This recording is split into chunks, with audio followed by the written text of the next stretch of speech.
பெருமக்களே, சஹாபிகள் உணர்ந்திருந்தார்கள். அதனால்தான் ஹஜ்ரத் சய்யிதுனா உபய் இப்னு கஅப் ரலியல்லாஹு அன்ஹு அவர்கள் காலமெல்லாம் நான் ஸலவாத் ஓதுவேன் சொன்னாங்க.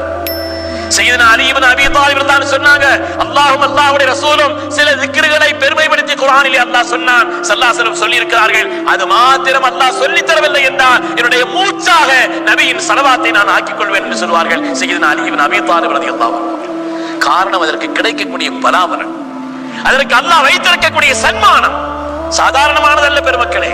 உலக ரீதியான அவ்வளவு பாக்கியங்களையும் மர்ம ரீதியான அவ்வளவு பாக்கியங்களையும் அல்லாஹ் தஆலா வைத்திருக்கிறான். அதில் ஒன்றுதான் நாளை கியாமத்தினுடைய நாளில், அமளிதுமறிகள் நிறைந்த அந்த நாளில், யாரும் யாருக்கு உதவி செய்ய இயலாத அந்த நாளில், யாருடைய நெருக்கமாவது யாருடைய அன்பாவது கிடைத்து நாம் பிழைக்க மாட்டோமா என்று மனிதன் துணிக்கக்கூடிய அந்த நாளில் ஸல்லல்லாஹு நெருக்கத்தை பெற்றுத் தருவதற்கான வழியை அவர்களே சொல்கிறார்கள். யார் என் மீது அதிகம் ஸலவாத் சொல்கிறார்களோ கியாமத்தில் எனக்கு நெருக்கமாக இருப்பார்கள்.